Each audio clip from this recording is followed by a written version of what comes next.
تبارك الذي نزل الفرقان على عبده ليكون للعالمين نذيرا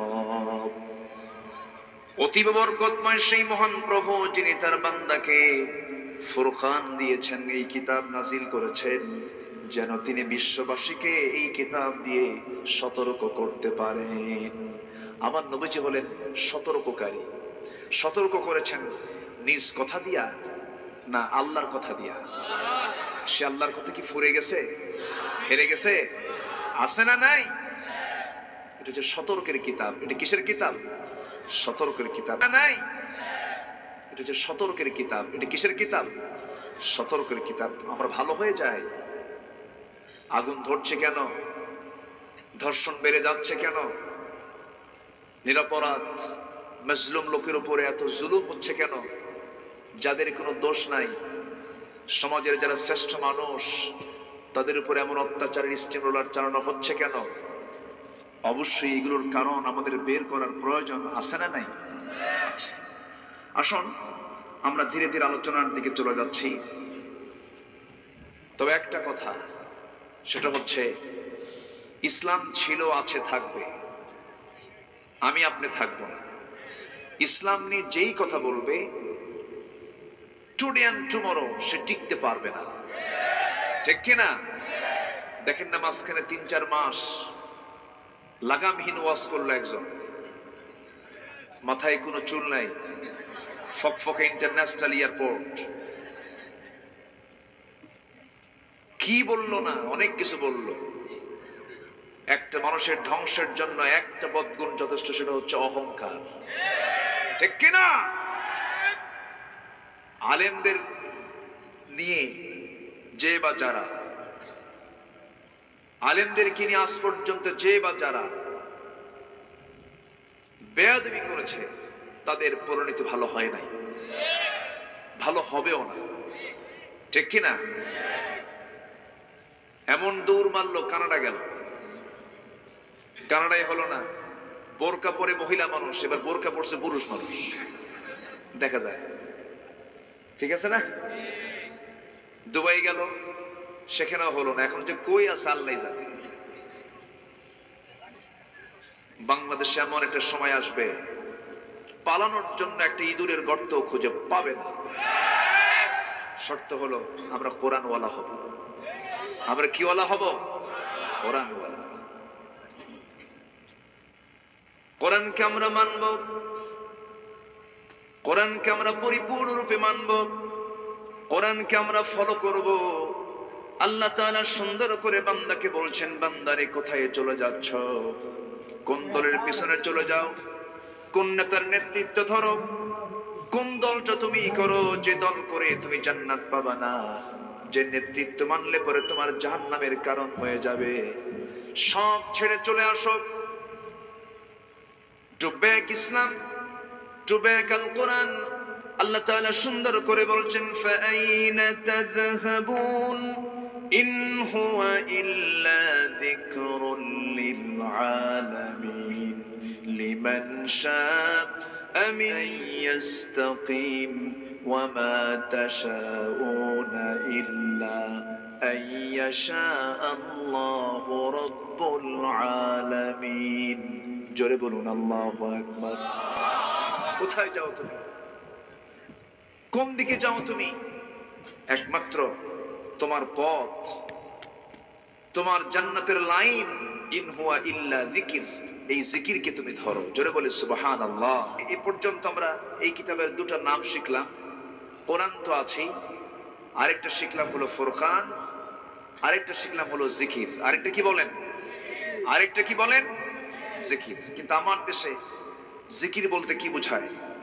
হালকা জিকির, ভারী জিকির, আর কি আছে? হ্যাঁ, আচ্ছা আমি বুঝি নাই, যা হোক কি যেন বলতে চাচ্ছেন। সম্মানিত ভাইয়েরা, জিকিরের শেষ নাই আমার দেশে। জিকির করতে করতে লাভ মেরে আম গাছে ওঠে, জাম গাছে ওঠে, ভুল করে বড়ই গাছে ওঠে না। বড়ই গাছে কাঁটা আছে, এই হুঁশ ঠিকই আছে, আছে না নাই? এরকম কোন জিকির আমরা সাহাবীদের মধ্যে পাইনি। যেরকম এরকম কোন সিয়াসিদের কোন হাদিসে পেলাম না যে সাইয়েদনা আবু বকর জিকির করতে করতে সাইয়েদনা ওমরের ঘাড়ের উপর যা বসছে, এরকম পাইনি আমরা। আল্লাহ রাসূল বক্তব্য দেওয়ার মাঝে সামনে এসে নাচানাচি শুরু করছে, এরকম কোন দৃশ্য আমি, এরকম কোন হাদিস আমাদের চোখে পড়ে নাই। আপনারা পাইছেন কিনা জানি না, আমি পাইনি। সম্মানিত ভাইয়েরা, অসামঞ্জস্যপূর্ণ কোন আচরণ, অস্বাভাবিক কোন আচরণ, এটা ইসলাম অনুমোদন করে না। জিকির করতে করতে এই চিকন একটা বাঁশের আগায় ওঠে, এটা কি কম কথা নাকি? কি সে ফানাফিল্লা হয়ে যায়? এই চিকন বাঁশের আগায় 20 ফিট উঁচা, এটা কি এই সেই কথা? এটা বিশাল ব্যাপার। আমি তো মনে করি, আমার ভাষায় বলি, ছোট্টবেলা সে পাক্কা সুপারি চড়ছিল। এগুলো ইবলিসের পাঠশালা, ঠিক কিনা? এগুলো করা যাবে না। আল্লাহর সঙ্গে সম্পর্ক করতে হলে বাহ্যিক এই সমস্ত ডিসপ্লে কেন? বান্দা যখন শেষ রাত্রি এসে যাবে, নামাজে দাঁড়িয়ে যাবে, সেজদায় পড়ে কাঁদবে ঘন্টার পর ঘন্টা, আল্লাহর সঙ্গে এই বান্দার প্রেম তৈরি হয়ে যাবে। এটা তো আল্লাহর সঙ্গে মহাব্বতের মাধ্যম। সেজদা, রুকু, ঝাঁকাঝাঁকি, লাফালাফি, এগুলো পাইছেন কোথায়? এগুলো জিকির নয়, এগুলো জিকিরের নামে ভণ্ডামি।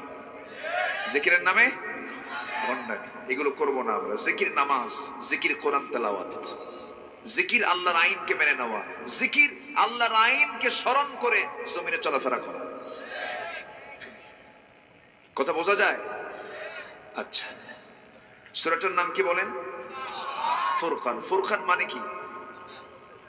ফুরকান মানে কোরআন, ঠিক আছে, কিন্তু ফুরকান হচ্ছে আল ফারকু বাইনাল হক ওয়াল বাতিল, সত্য এবং মিথ্যার মধ্যে পার্থক্য সৃষ্টি করে দেয় যে কিতাব।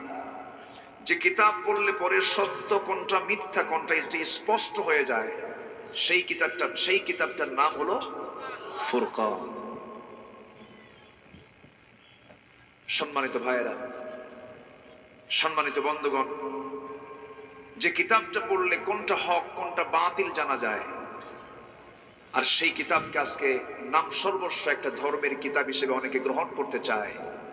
কিন্তু এটা যে জীবনের সকল জায়গায় এই কিতাব যে সচল, লোক আমার দেশে আছে না নাই? আসতে বলবেন না, আছে না নাই? কোরআন দিয়ে কি রাষ্ট্র চলে? রাষ্ট্র চলতে পারে? চলা যায়? কোরআন দিয়ে কি রাষ্ট্র চলতে পারবে? কেন? কিভাবে পারে? তাদের যুক্তি, ১,৫০০ বছর আগে এই কিতাব নাজিল হলো, আর আমাদের কত সংশোধনী আসে, কত সংযোজন হয়, সংকোচন হয়। এই মধ্যযুগে আইন দিয়ে আজকের সমাজ চলতে পারে না। এই জাতীয় নাস্তিক্য চেতনার কিছু ধ্বজাধরী বুদ্ধিজীবী নামের নাস্তিক জীবী আছে না নাই? আছে না নাই?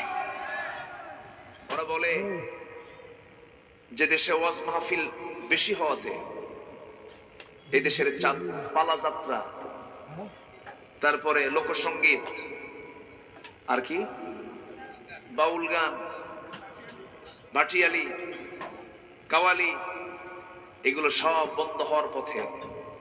ওয়াজ মাহফিল করে এই সমস্ত এদেশের শত বছর ধরে আবহমান কাল ধরে চলে আসা এই সমস্ত সংস্কৃতি আজকে হারিয়ে যাবার পথে। ওয়াজ মাহফিল নাকি এই সমস্ত কাজের সবচেয়ে বড় বাধা।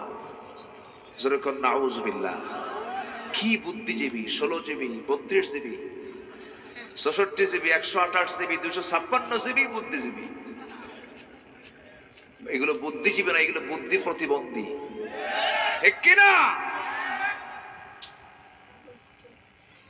কোরআন কার কথা? আসতে বলুন না, কোরআন কার কথা? আল্লাহর কথা। কোরআনকে যারা অচল করতে চায় তারা অচল হয়ে যাবে। কোরআনের জন্য আন্দোলন করতে রাজি আছেন? ইসলামের জন্য আন্দোলন করতে রাজি আছেন? রাজি আছেন কারা কারা? হাত উঁচু করে দেখা।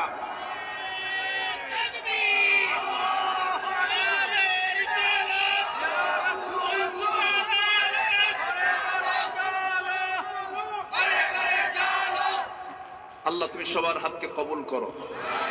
জোরে বলি আমিন, আরো জোরে আমিন।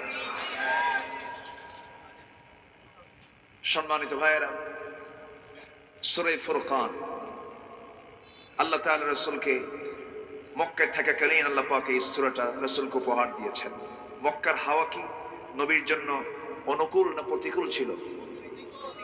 পক্ষে না বিপক্ষে ছিল? বিপক্ষে ছিল।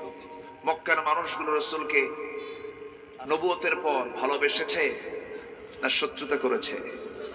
শুধু শত্রুতা না মহাশত্রুতা? বেঁচে রাখার পরিকল্পনা, হত্যার পরিকল্পনা, ইসলামকে রাখার পরিকল্পনা, ধ্বংসের পরিকল্পনা। এমন একটি সময় আল্লাহ তাআলা রাসূলকে এই কিতাব উপহার দিলেন। এত দামি কথাগুলো আল্লাহ পাক এই কিতাবের মধ্যে, এই সূরার মধ্যে তুলে ধরেছেন, যেখান থেকে আমি তেলাওয়াত করেছি সর্বশেষ রুকু। সর্বশেষ রুকুতে আল্লাহ তাআলা নিজের আগে পরিচয় তুলে ধরেছেন। আল্লাহর পরিচয়, আল্লাহ তো অনেক বড়, তার পরিচয় কি ছোট না বড়? বড়।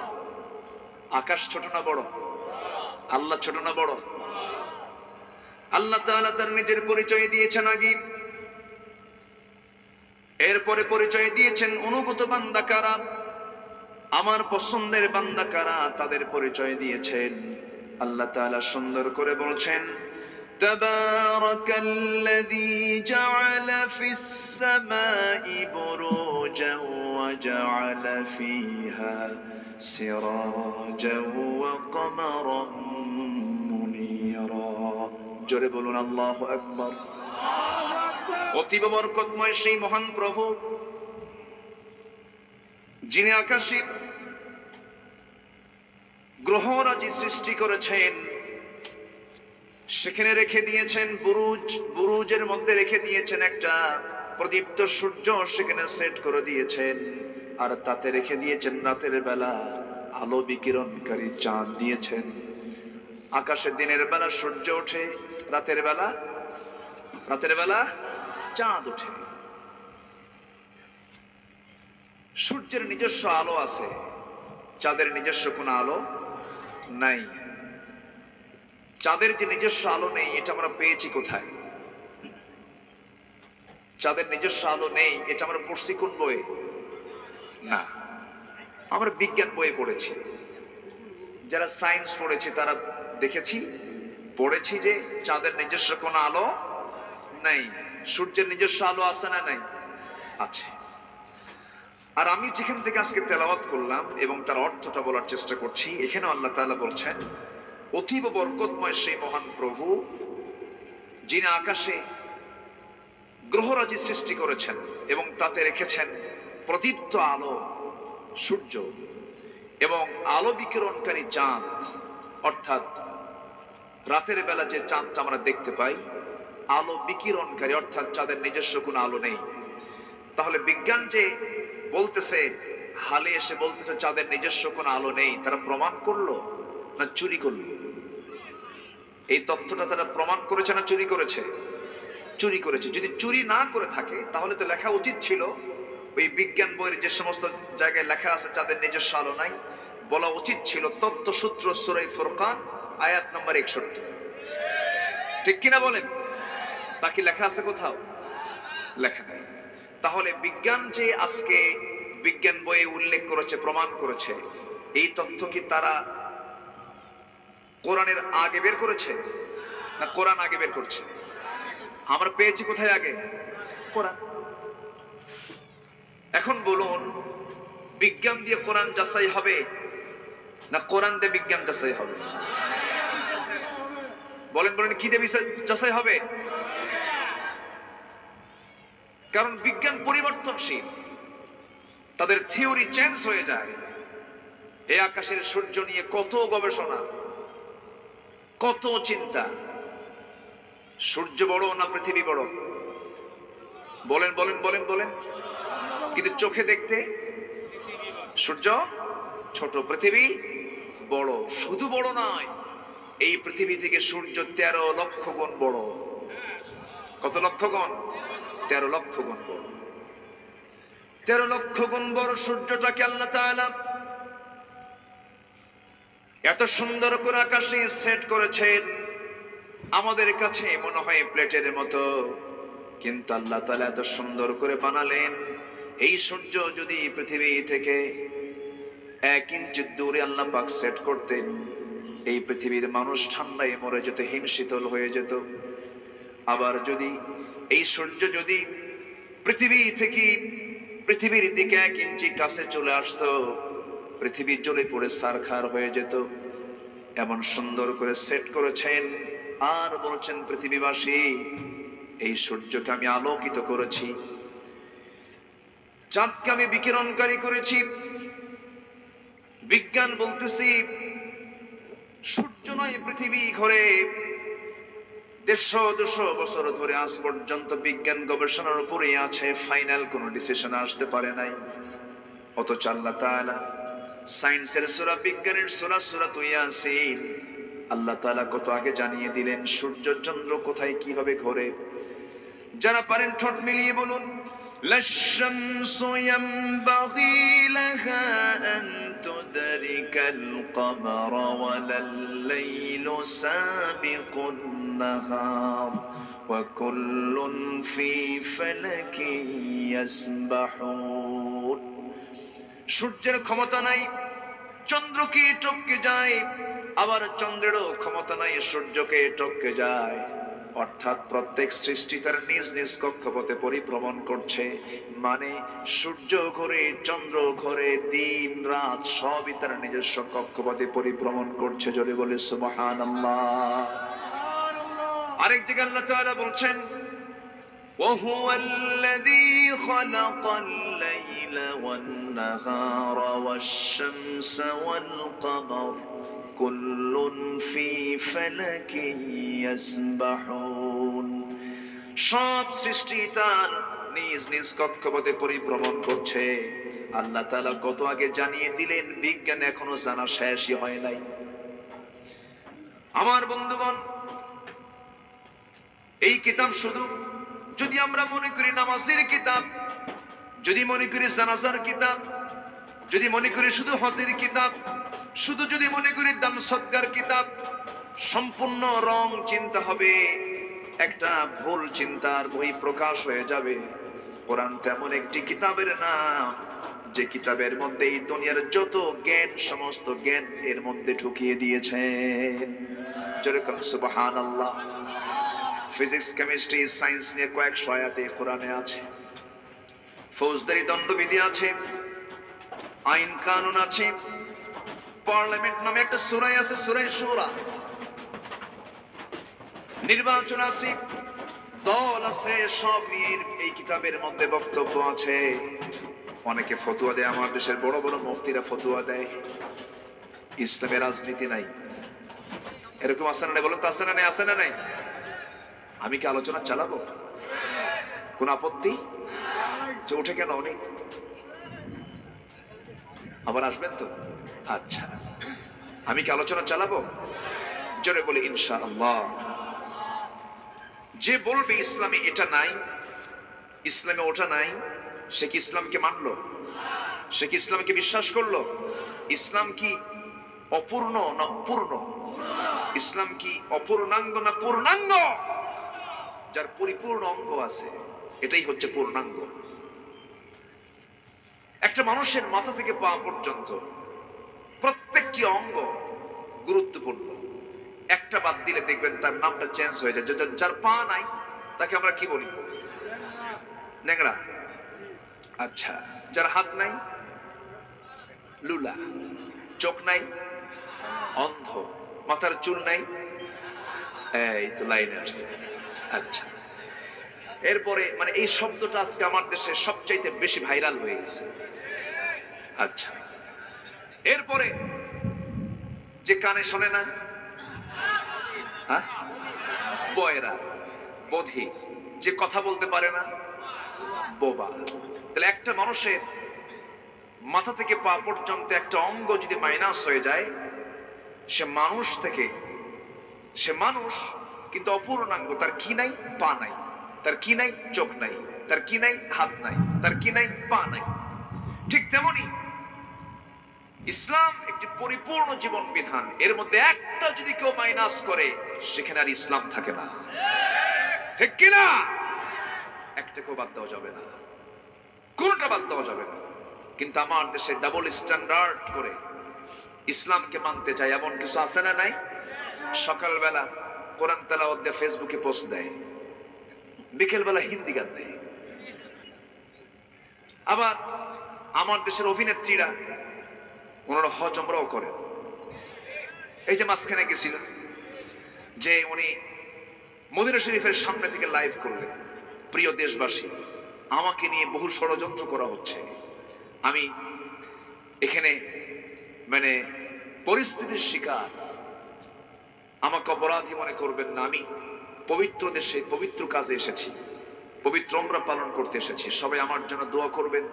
আমি যেন পবিত্র উমরা পালন শেষে দেশে ফিরে যেন আবার বাকি সিনেমার কাজ সম্পূর্ণ করতে পারি। আচ্ছা, তাহলে এইরকম করে ইসলাম মানার কোন সুযোগ ইসলাম দিয়েছে? আসতে বলবেন না, দিয়েছে। বিসমিল্লাহর মিসইউজ, বিসমিল্লাহর মিসইউজ। কে ভাই? হ্যাঁ, সম্মানিত ভাইরা, আপনার কথা বলা যাবে না, আপনি চুপচাপ থাকবেন। না আচ্ছা, বিসমিল্লাহর মিসইউজ কেমন করে দেখেন।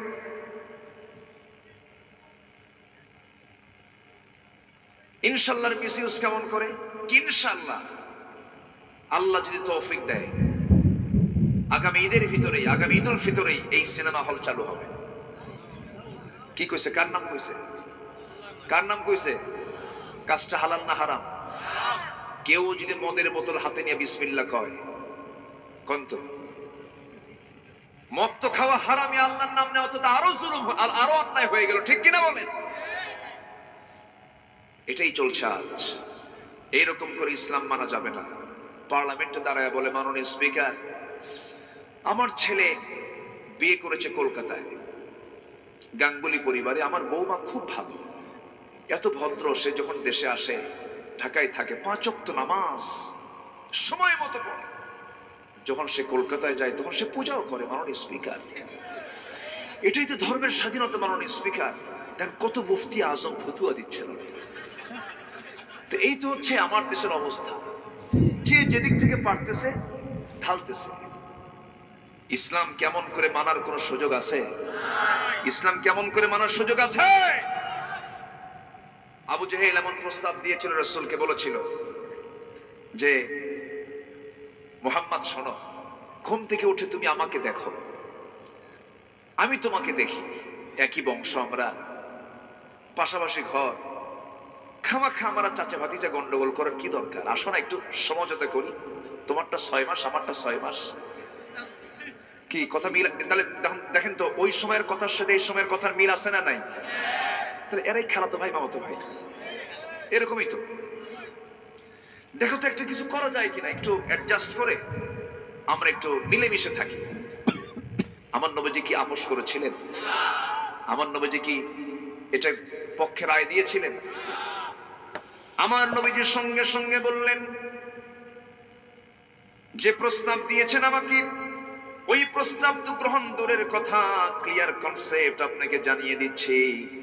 সঙ্গে সঙ্গে আয়াত নাজিল হলো, যারা পারেন ঠোঁট মিলিয়ে বলুন, কুল ইয়া আইয়ুহাল কাফিরুনা লা আ'বুদু মা তা'বুদুনা ওয়া লা আনতুম আ'বিদুনা মা আ'বুদু ওয়া লা আনা আ'বিদুম মা আ'বাদতুম ولا أنتم عابدون ما أعبد لكم دينكم ولي دين। জোরে বলুন আল্লাহু আকবার। ও কাফেররা, তোমরা যার ইবাদত করো আমি তার ইবাদত করি না, আমি যার ইবাদত করি তোমরা তার ইবাদত করো না। তোমার দিন তোমার কাছে, আমার দিন আমার কাছে। সম্পূর্ণ ক্লিয়ার যখন হয়ে গেল, আবু জেহেল শত চেষ্টা করেও যখন পারল না, না হলো না। আমার নবীজি বললেন মদ হারাম, আমার নবীজি বললেন নেশা হারাম, আমার নবীজি বললেন জিনা হারাম, আমার নবীজি বলে ফেললেন সুদের কারবার গুলো হারাম। আজকে এই সমস্ত আকাম কুকাম মনে হয় আমার দেশে নাই। আসতে বলবেন না আছে না নাই? আমার বন্ধুগণ, নবীর মতো যদি আপনিও দাওয়াত দিতে যান, নবী যেমন মার খেয়েছেন আপনাকেও মার খেতে হবে। নবীর মতো যদি আন্দোলন করতে যান, নবীর মতো যদি দাওয়াতি কার্যক্রম চালাতে যান, নবী যেমন দেশ ছাড়া হয়েছেন, মামলা খেয়েছেন, হিজরত করেছেন, গালি শুনেছেন, চড় থাপ্পড় খেয়েছেন, আমাকে আপনাকে তাই খাইতে হবে। আমার ভাইয়েরা, আমার বন্ধুগণ, ইবাদত করব কার? আসতে বলবেন না কার?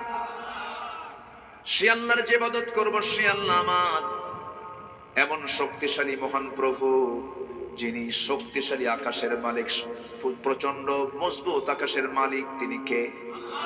আকাশ কি দুর্বল মনে হয় নাকি? আমার আপনার বিল্ডিং গুলো কি মনে হয়?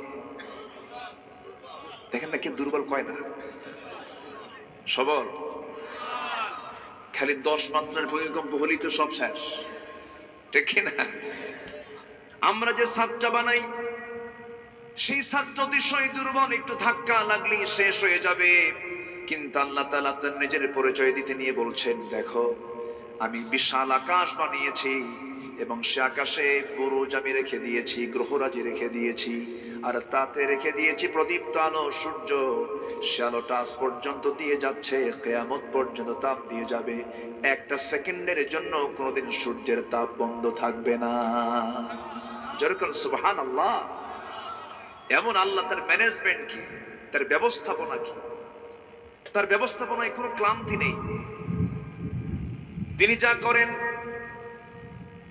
তিনি যা ম্যানেজমেন্টের সমস্ত কিছু, তিনি যে দায়িত্ব নিয়েছেন সবকিছু তিনি করছেন। সে দায়িত্ব পালনে কোনো ব্যর্থতা আছে নাকি? কোনো ক্লান্তি আছে নাকি? যারা পারেন ঠোঁট মিলিয়ে বলুন, সেই আয়াতে আল্লাহ তাআলা বলছেন কি?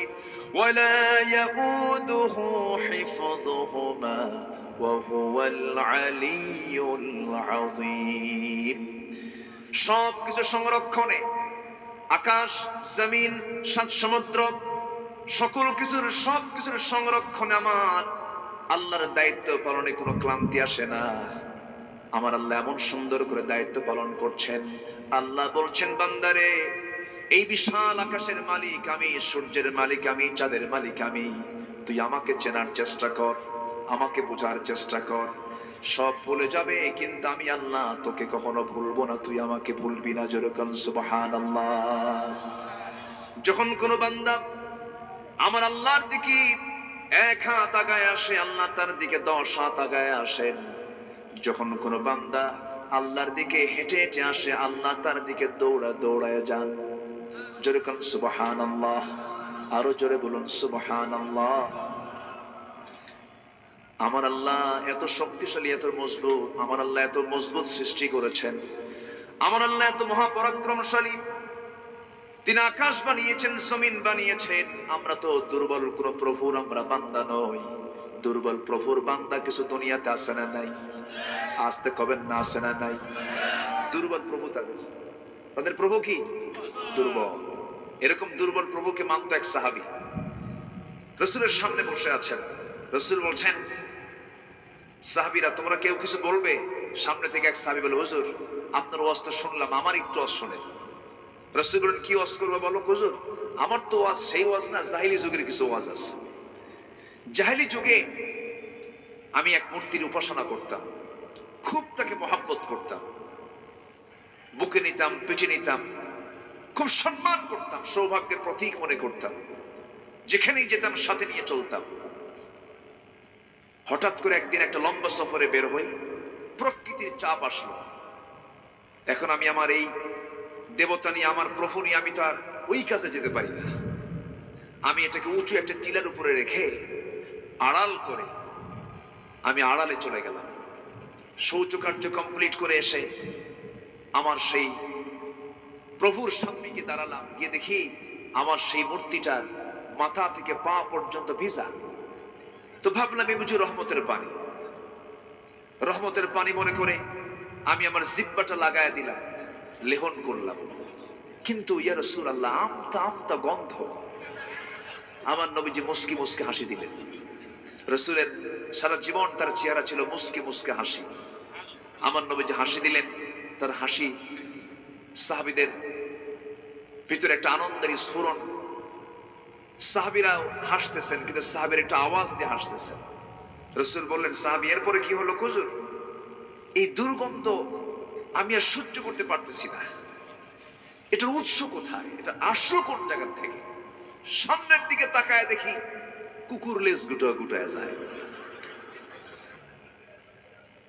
ইয়া রাসূলুল্লাহ, আমার ভিতরে এমন ক্ষোভ জাগলো, এমন রাগ উঠলো, আমার শরীরের সমস্ত সর্বশক্তি নিয়োগ করে হাতের মধ্যে আমার সেই দেবতাটা নিয়ে এমন এক আছাড় মারলাম, ভেঙ্গে টুকরো টুকরো করে আপনার কাছে সে এমন রব পেয়েছি যিনি বিশাল আকাশের মালিক।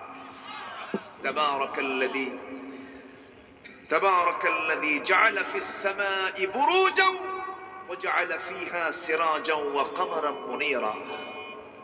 এমন এক রবকে পেয়েছি যিনি আকাশের বিশাল বড় আকাশের মালিক, যাতে রেখে দিয়েছেন গ্রহরাজি, যাতে বানিয়েছেন বিশাল প্রদীপ্ত সূর্য, আলোকিত চাঁদ। সে আল্লাহকে আমি রাসূল, হে রাসূল, আপনার মাধ্যমে পেয়েছি। জোরে বলুন সুবহানাল্লাহ। আমাদের প্রভু কত কত শক্তিশালী, কত মহাপরাক্রমশালী তিনি। এই আকাশ কোটি কোটি বছর, এই সূর্য কোটি কোটি বছর তাপ দিতে কি কোনোদিন কি একবার বাদ পড়ছে?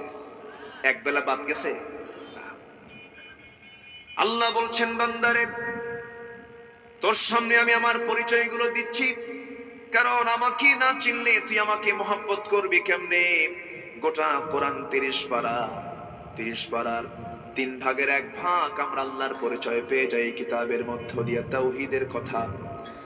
আমার বন্ধুগণ, সেকেন্ড আয়াতে আল্লাহ তাআলা বলছেন, নিজের পরিচয় দিতে নিয়ে বলছেন, وهو الذي جعل الليل والنهار خلفة لمن أراد أو يذكر أو أراد شكورا।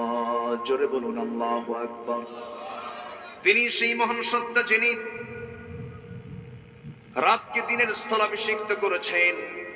দিন গেলে রাত আসে, রাত গেলে দিন আসে। এখন পৌষ মাস, পৌষ মাসের রাতগুলো অন্যান্য মাসের চাইতে ছোট না বড়? ছোট না বড়? বড়।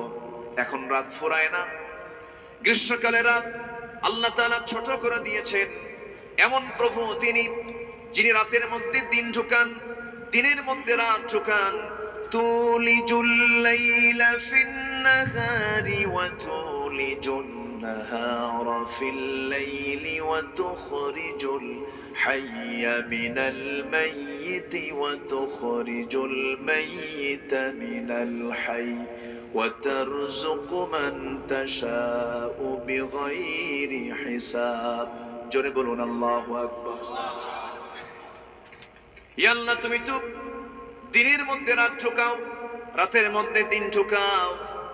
জিন্দাকে মৃত্যু দিয়ে দাও, মৃত্যুকে জিন্দা করো। সকল ক্ষমতা কার? আসতে বলবেন না, সকল ক্ষমতা কার? আল্লাহ তাআলার। আমার ভাইরা, এই পৃথিবীতে কোনো মানুষ কি রাতের মধ্যে দিন ঢুকাতে পারবে নাকি? কারো ক্ষমতা আছে? আল্লাহ তাআলা যেটা পারেন, পৃথিবীর কেউ কি তা পারবে? মানুষ কি পেরেছে? মানুষ তো একটা চালও বানাতে পারে নাই, মানুষ তো 1 ফোঁটা পানিও বানাতে পারে নাই, মানুষ তো কিছুই পারে নাই। অথচ সেই মানুষ কি অহংকার গুলো করে, তার দাম্ভিকতা কি! চেয়ারে বসলে মনে করে আমি একখান, আমি একখান, আমার সাথে পারে কে? চেয়ারে বসে গেছে সুপার গুলো আটা দিয়া, আর নামানামি নাই। সম্মানিত ভাইয়েরা, কারো জন্য পৌষ মাস, কারো জন্য সর্বনাশ। একদিন হকপন্থীদের পৌষ মাস আসবে। জোরে বলি ইনশাআল্লাহ। যে দেশের মাটিতে ইসলামের জন্য রক্ত ঝরে, সেই জমিন ইসলামের জন্য উর্বর হয়ে যায়। আমার বিশ্বাস, আমার বিশ্বাস, সবুজ ভূখণ্ডে আমরা ইসলামকে বিজয়ী বেশে দেখতে পাবো। এর জন্য সবাইকে কাজ করতে রাজি আছেন? সবাইকে কাজ করতে রাজি আছেন? এর জন্য কিছু গুণ থাকা দরকার। আসুন, আমরা আল্লাহর পরিচয় তো জানলাম, এখন আল্লাহ বলছেন আমার তো পরিচয় তোকে আমি দিলাম, তোর আমি কিছু পরিচয় তুলে দিচ্ছি, তুই কেমন হবি বান্দা, তোমার পরিচয়টা কেমন হওয়া দরকার আমি তোমাকে একটু জানিয়ে দেই। কার কথা? আসতে বলবেন না, কার কথা? ঠিক আছে, যদি নিম্নচাপ হয়, কারণ শীত তো, সমস্যা নেই, যাবেন, তবে দয়া করে কেউ ঊর্ধ্ব চাপে যাবেন না। ঊর্ধ্ব চাপ হলো বিড়ি খাওয়া চাপ। এই চাপ কিন্তু আমার দেশে খুব বেশি, বিশেষ করে শীতকালে আরো বেশি। এত টানা টানে, ইটের ফাটায় আর কত ধোঁয়া, চাচার মুখে ধোঁয়ার পরিমাণ আরো বেশি। এত খাওয়া খাওয়া, একটা শেষ না হতে আরেকটার গোড়ায় লাগায় দেয়। হাসে না, হাসে না?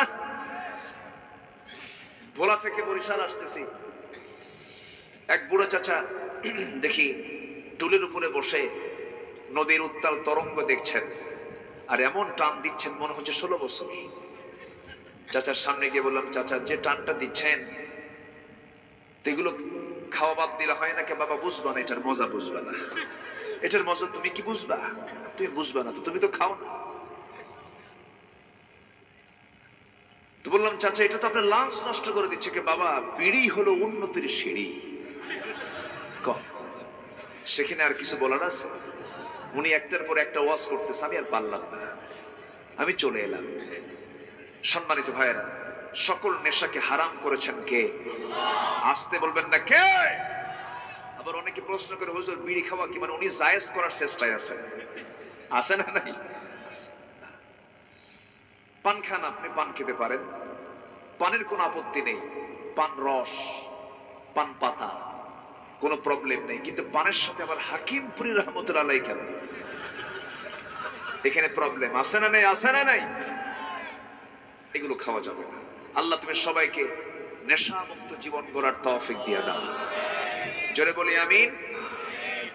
তাহলে এই দুটো আয়াত আমরা পেয়েছি, কার পরিচয়? আসতে বলবেন না, কার পরিচয়? তো সূর্যের নিজস্ব আলো আছে, চাঁদের নিজস্ব কোনো আলো নেই। এটা পেয়েছে বিজ্ঞান কোন কিতাব থেকে? কোরআন থেকে, কারণ কোরআন আগে, বিজ্ঞান পরে, ঠিক কিনা? সূর্য করে, চন্দ্র করে, পৃথিবীর সকল কক্ষপথের সমস্ত সৌরজগতের সবকিছু পরিভ্রমণ করছে, এটা কোরআন বলেছে। বিজ্ঞান একবার বলল সূর্য ঘোরে, একবার বলল পৃথিবী ঘোরে, এখন তোদের মাথায় ঘোরে, ঘুরতেই থাকবে। মানুষের মাথা তো ঘুরবেই। মানুষ কি? খুলিকাল ইনসানু দাঈফা, মানুষকে সৃষ্টি করা হয়েছে খুব দুর্বল করে। বিশাল বডি, ব্যায়াম করে করে, জিম করে করে মাসল বানায় ফেলেছে। 3 দিকে বুকের ডান পাশে বাম পাশে 3টা দাগ করে 6 প্যাক বডি বানিয়েছে, বিশাল বডি। ফজর হয় না, কোন দাম আছে? আসতে কোন দাম আছে? যে বডি তোমাকে ফজর নামাজে উঠতে দেয় না, সে বডির 4 পয়সা মূল্য আল্লাহর কাছে নাই।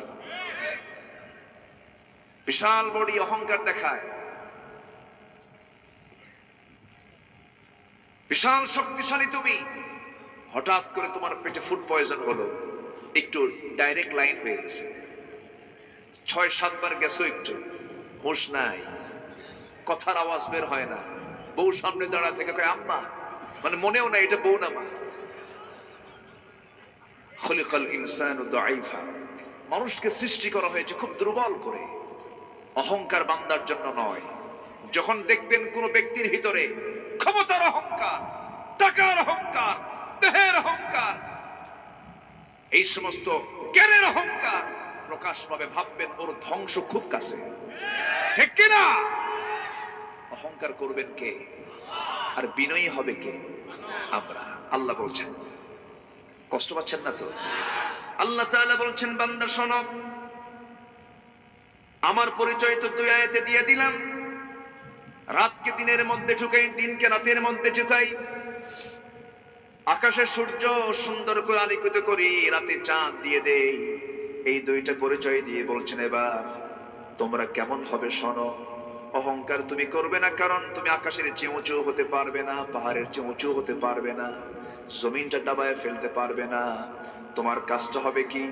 وعباد الرحمن الذين يمشون على الأرض هونا وإذا خاطبهم الجاهلون قالوا سلاما والذين يبيتون لربهم سجدا وقياما والذين يقولون ربنا اصرف عنا عذاب جهنم إن عذابها كان غراما جربون الله أكبر একটু ধৈর্য ধরুন আর কিছু সামান্য সময় কথা বলবো একটু কান লাগান আমার ভাইয়েরা এই সমস্ত গুণগুলো অর্জন করলে আমাকে আল্লাহ পাক জান্নাত দিয়ে দিবেন জান্নাত আমার জন্য আপনার জন্যই বলি আলহামদুলিল্লাহ সবাইকে জান্নাত নিতে চান না সবাইকে জান্নাত নিতে চান না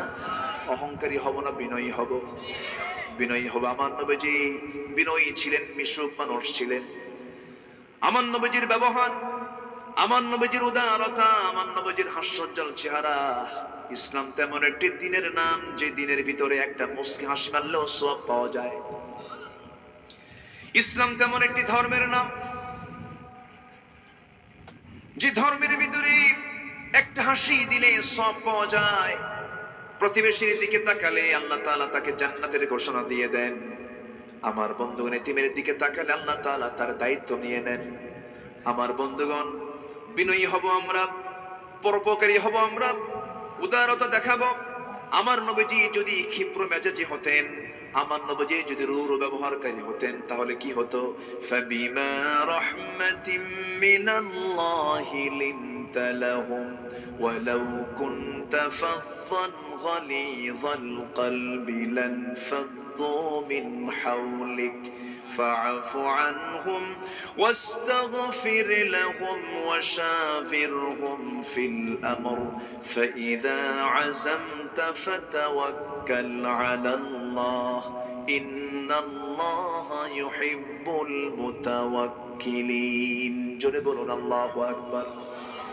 হে নবী আপনি যদি বিনয়ী না হয়ে যদি উগ্র হতেন ক্ষিপ্র হতেন কোন মানুষ আপনার সামনে বসতো না কেউ আপনার সামনে ভিড়তো না কেউ যেত না আপনি এত উদার শিশুর খেলা ছেড়ে দিয়ে আপনার সামনে বসে যুবক আপনাকে দেখলে আপনার দিকে আকৃষ্ট হয়ে যায় আমার নবীজি হাসি ছাড়া কোনোদিন কথা বলেন নাই খুব বিনয়ী ছিলেন নবীজি একদিন সাহাবে কেরামকে নিয়ে বসে কথা বলছেন এক ইহুদি এসে নবীর সামনে দাঁড়ায় গেল দাঁড়িয়ে বলছে মুহাম্মদ তোমার সঙ্গে আমার কিছু লেনদেন ছিল হ্যাঁ আমি তোমার কাছ থেকে কিছু টাকা পাই হ্যাঁ পাও তুমি এখনই দিতে হবে রাসূল বলেন এখন তো দেওয়ার কথা নয় কয়েকটা দিন সেই ওয়াদার দিন সেই দিনটা আমি তোমাকে দেব না এখনই দিতে হবে এই কথা বলি জুলুম করি প্রেসার দিয়ে আমার নবীজির গায়ে ছিল চাদর চাদরের সাইডটা ছিল একটু গাছ করা একটু শক্ত সাইজের ছিল জোরে টান দিয়েছে নবীজির শরীর থেকে চাদরটা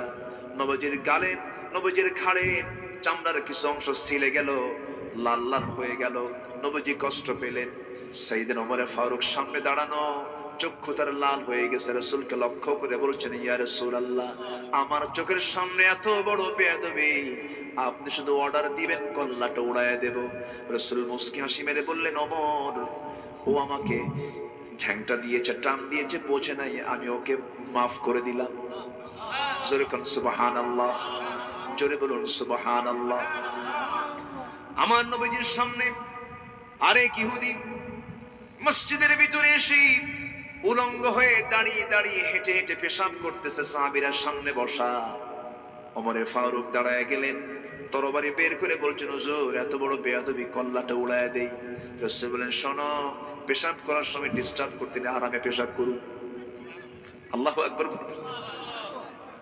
কি বিনম্রতা কি বিনয়ী কি উদারতা আমার নবীর ভিতরে ছিল কি সাদ্দার মানসিকতা আমার নবীর মধ্যে ছিল ইহুদি পেশাব করতেছে হেঁটে হেঁটে নেচে নেচে পেশাব করতেছে পেশাব করা শেষ হলে আস্তে করে মসজিদ থেকে বের হয়ে যায় ওমর ফারুক রাসূলকে না বলে তার পিছে পিছে যায় রাসূল বলছেন ওমর তুমি কোথায় যাচ্ছ হুজুর আসামি চলে গেল ওকে ছাড়বো না আজকে শেষ করে ফেলবো রাসূল বলছেন ওমর তোমার দায়িত্ব তাকে ধরা নয় তোমার দায়িত্ব হলো মসজিদটা পরিষ্কার করে দেওয়া ইহুদি বাইরে গিয়ে চোখের পানি ফেলতে ফেলতে কান্দে আর বলে, এত বিনয়ী কি মানুষ হয় নাকি, এত বিনয়ী কি মানুষ হয় নাকি।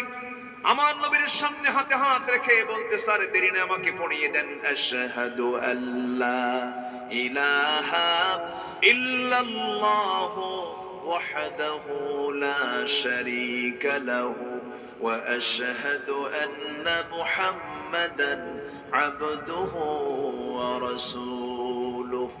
আমার নবীজি মক্কায় কালিমার দাওয়াতের পরিবেশ ছিল না, মক্কার হাওয়া নবীর জন্য অনেক প্রতিকূল ছিল।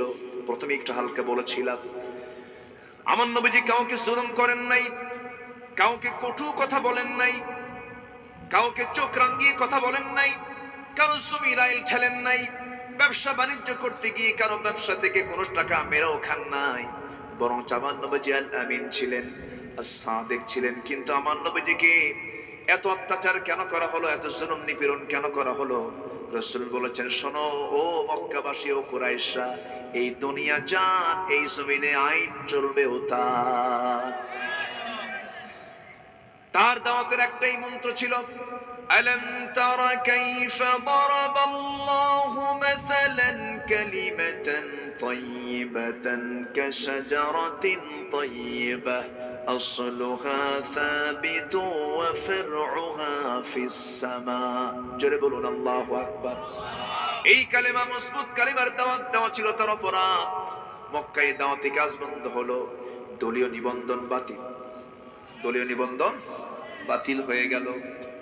নবীজিকে গৃহবন্দী করা হলো, নবীজি কোথাও বের হতে পারেন না, দাওয়াতি কাজ করতে পারেন না। নবীজিকে দেখলেই সব চোখ রাঙিয়ে উঠে, সাহাবে কেরামকে যেখানেই পায় সেখানেই মারে, চোরা গুপ্ত হামলা করে।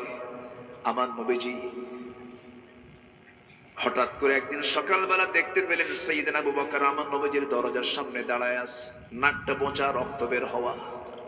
রাসূল বলছেন, আবু বকর সকালবেলা তোমার নাক বোঁচা কেন, গোটা শরীর থেকে রক্ত ঝরছে কেন? তিনি বলছেন, ইয়া রাসূলুল্লাহ, নামাজ পড়ার জন্য আমি কাবার সামনে দাঁড়ায়া যখন সেজদায় চলে গেছি, উতবা, সাইবা, মুগিরা সব মিলে আমাকে জড়ে ধরেছে, খড়ম জুতা দিয়া নাকি ডলা দিয়েছি, নাক আমার বোঁচা হয়ে গেছে, রক্তক্ষরণ হচ্ছে। হুজুর আমি বাড়ির দিকে যাই নাই, মক্কার হাওয়া ভালো না, মক্কার পরিবেশটা খুব থমথমে, না জেনে কখন আপনার উপরে হামলা করে। অন্তত আজকের দিনটা সন্ধ্যা পর্যন্ত আপনি বাড়িতে থাকতে পারবেন না, কারণ আমার জীবনের চাইতে আমি আপনাকে বেশি ভালোবাসি।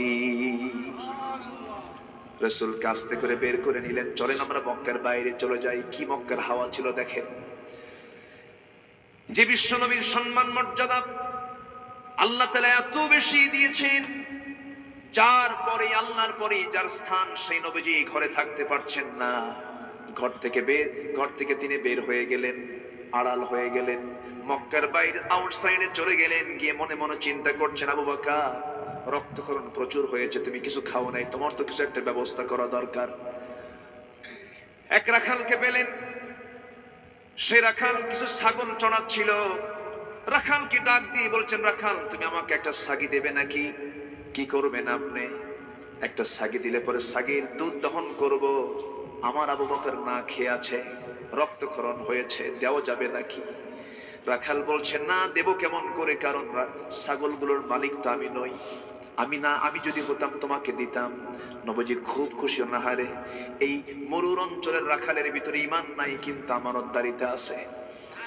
নবীজি তাকে টার্গেট করে ফেললেন।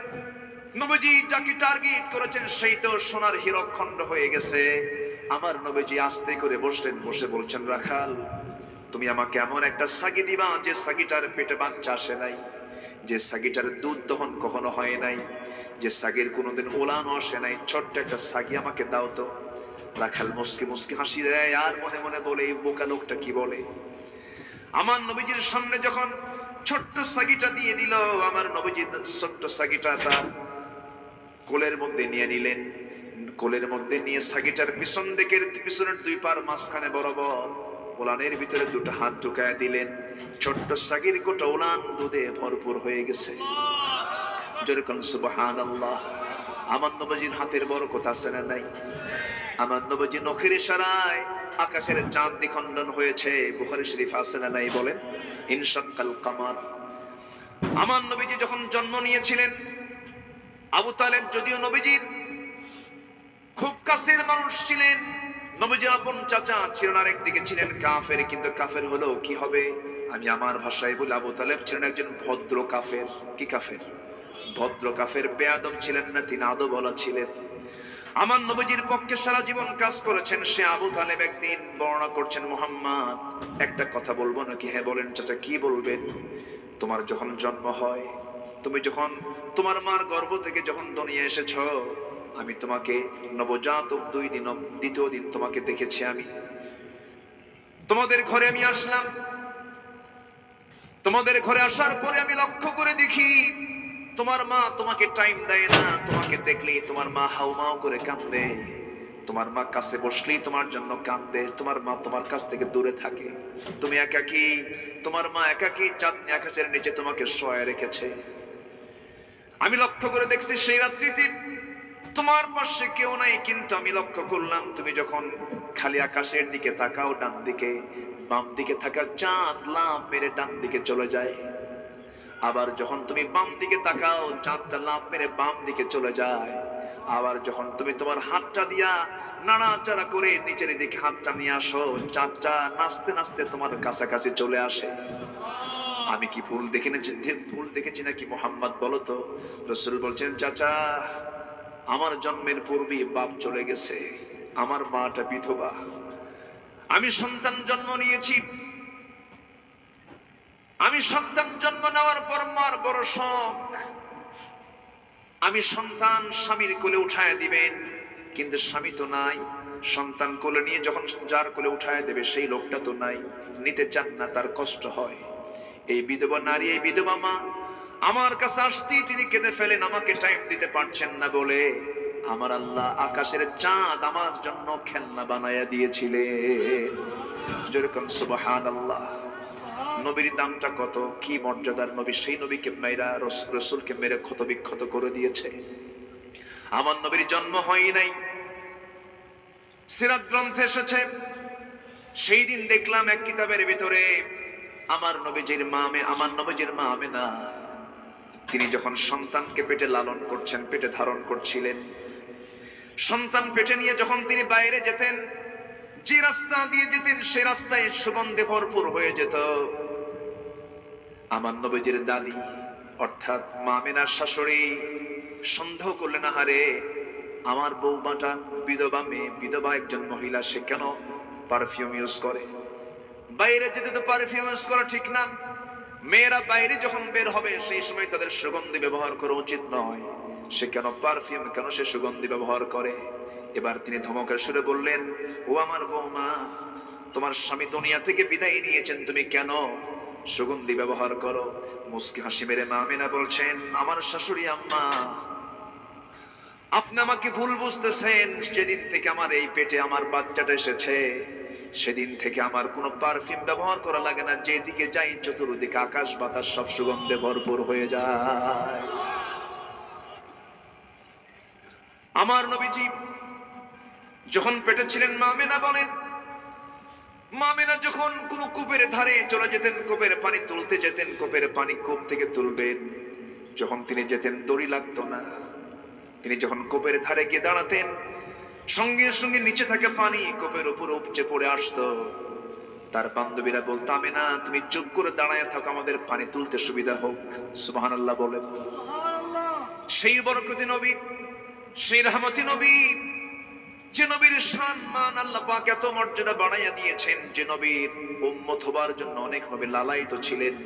মুসা মাঝে মাঝে বলতেন, আল্লাহ রাসূল না বানায়া আমাকে, আমি মুসা যদি শেষ নবীর উম্মত যদি হতাম, নিজেকে ধন্য মনে করতাম। যেরকম সুবহানাল্লাহ। এত একজন দামি নবী আমার, সেই নবীজি টিকতে পারলেন না। মক্কার মানুষগুলো তাকে ঘাড় ধাক্কা দিয়ে মক্কা থেকে বের করে দেওয়ার প্ল্যান পর্যন্ত নিয়েছে। নবীজির দাওয়াতি কাজ বন্ধ নাই। নবীজি দাওয়াতি কাজ করার জন্য চলে গেলেন তায়েফের মাটিতে। সম্মানিত ভাইয়েরা,